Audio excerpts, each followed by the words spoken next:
Apa penyebab penyakit diabetes? Ada di sini yang sakit diabetes? Saya yakin pasti ada. Apa penyebab sakit hipertensi? Apa penyebab sakit jantung koroner, stroke, dan seterusnya? Tubuh manusia secara fisik, ini kita bicara fisik dulu ya. Tubuh manusia secara fisik, bagian terkecilnya adalah sel. Jadi kalau ingin membuat tubuh bapak ibu sehat dan kuat, ya buatlah sel tubuh kita sehat dan kuat. Masalahnya jika sel kita rusak, pada akhirnya organ kita pun akan rusak. Betul? Contoh misalnya, rusaknya organ pankreas dan rusaknya sel insulin akan menyebabkan penyakit yang namanya diabetes mellitus atau kencing manis. Rusaknya pembuluh darah di tubuh kita, baik pembuluh darah arteri maupun pembuluh darah vena, akan menyebabkan penyakit yang namanya hipertensi. Rusaknya sistem saraf pusat di otak yang disebabkan karena sumbatan, ya, menyebabkan penyakit stroke, Alzheimer, Parkinson. Jadi kalau ditanya apa penyebab kita sakit, rusaknya sel dalam tubuh kita. Pertanyaannya muncul lagi, apa penyebab rusaknya sel? Terlalu umum, Pak. Penyebab rusaknya sel adalah radikal bebas. Jadi teori radikal bebas ini adalah teori yang paling mendekati kebenaran. Hampir 80% ilmuwan menyatakan rusaknya sel disebabkan radikal bebas. Lalu pertanyaannya muncul, apa itu radikal bebas? Radikal bebas adalah sebuah senyawa molekul yang dimana molekul ini kehilangan pasangan elektronnya akibat proses oksidasi. Ada dua kata yang harus dicatat, diingat. Pertama adalah radikal bebas, kedua adalah oksidasi. Apa itu oksidasi? Oksidasi itu contohnya kalau di luar sana besi berkarat. Loh, dok, berarti tubuh kita bisa karatan? Bisa.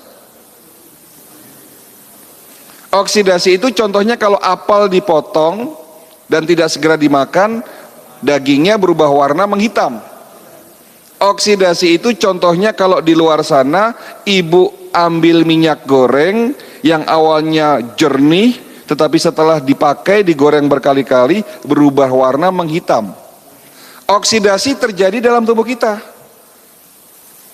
Kenapa bisa terjadi?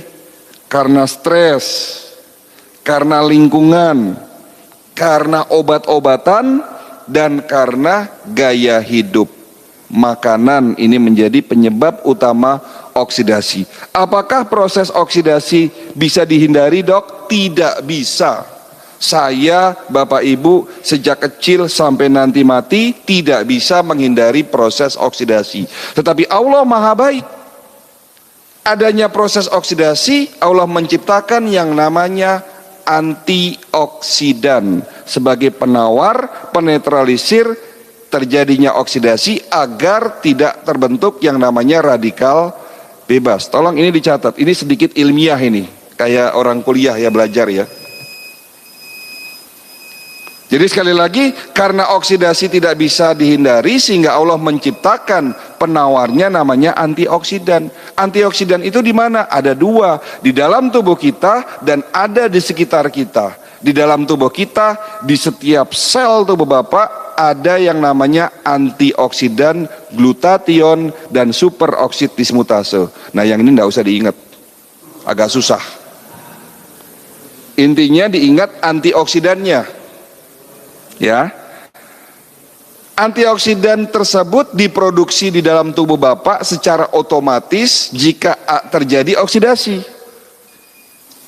Masalahnya Bapak Ibu sekalian, setelah Bapak Ibu umur di atas 40 tahun, produksi antioksidan di dalam setiap sel dalam tubuh kita semakin menurun produksinya. Oleh karena itu, rata-rata orang sakit diabetes, hipertensi, jantung, dan stroke selalu ada di atas usia 40 tahun. Walaupun juga sudah mulai ada yang usia sebelum 40 tahun pun sakit tersebut.